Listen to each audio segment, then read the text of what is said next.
Republican Congressman Mike Turner says the attack is proof of a lie. Today, he told Fox, quote, the president was not being truthful.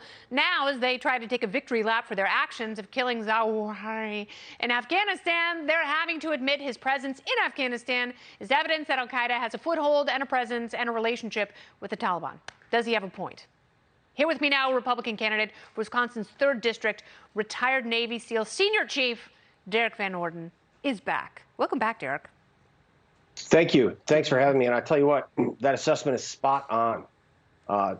Just about a year ago, President Biden had a disastrous withdrawal from Afghanistan. 13 servicemen and women were killed, along with hundreds of Afghans.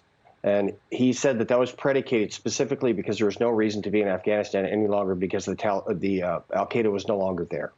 And that just was not true. So when al-Zawahiri was killed, he was staying in a place that was associated with Sirajuddin Haqqani. And Jake Sullivan, our wonderful national security advisor, said, hey, we're going to have to check with the Taliban to see if they knew if Zawahiri was there. So Sirajuddin Haqqani, of course they knew he was there. How could they not know? Haqqani is part of the Taliban government. So that'd be like if Mick Jagger was staying at the vice president's house. They're going to check to see if the Biden administration knew that Mick Jagger was in town.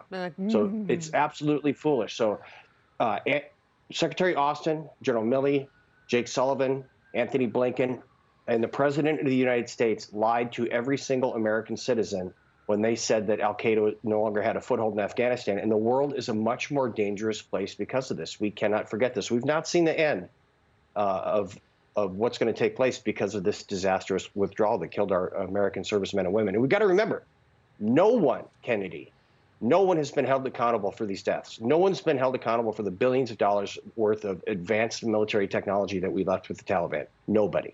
You got to remember this in November when the midterms are coming up, for sure. No, but they're definitely better off for what we left behind and what they have after 20 years of war.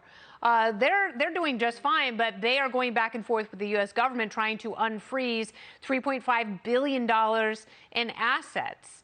It's great that Zawahiri was killed, but, you know, like you said, that's just evidence that if he's on a balcony in a populous city, doesn't that mean that there are other people probably all over the country, some of them who, you know, they might be in Kabul, they might be hiding in deserted parts of the country as well. So should the U.S. unfreeze that $3.5 billion?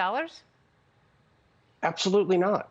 And you got to ask yourself, why is the Biden administration still negotiating with the Taliban? And the reason is that there are still hundreds of American citizens and our allies in Afghanistan right now against their will.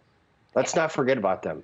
And God there bless are people, them and their families. They're still there. Absolutely. And you know, there are private citizens who are working still tirelessly a year later to get them out. Even though we don't talk about Afghanistan, they're talking about it. They're doing the work. But there is a humanitarian crisis there. And that's the other thing, that everyone who knew the government was going to fall apart, that's what they saw coming. How did the administration not see any of this? Do they have horrible intel? Are they bad people? What is the explanation? They are ragingly incompetent. They're redefining, just like you're trying to redefine what a recession means, the Biden administration is redefining what incompetence means. It's unbelievable. You got to remember, the Secretary of Defense said that they're going to take the Taliban at their word when they said that they're going to run an inclusive government. He really said that. So right now we're dealing with things.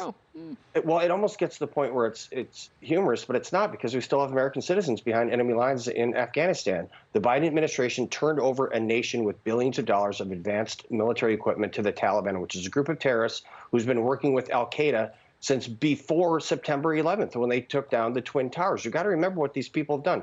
They're responsible for the twin bombings in Africa. They're responsible for the death of thousands of Americans.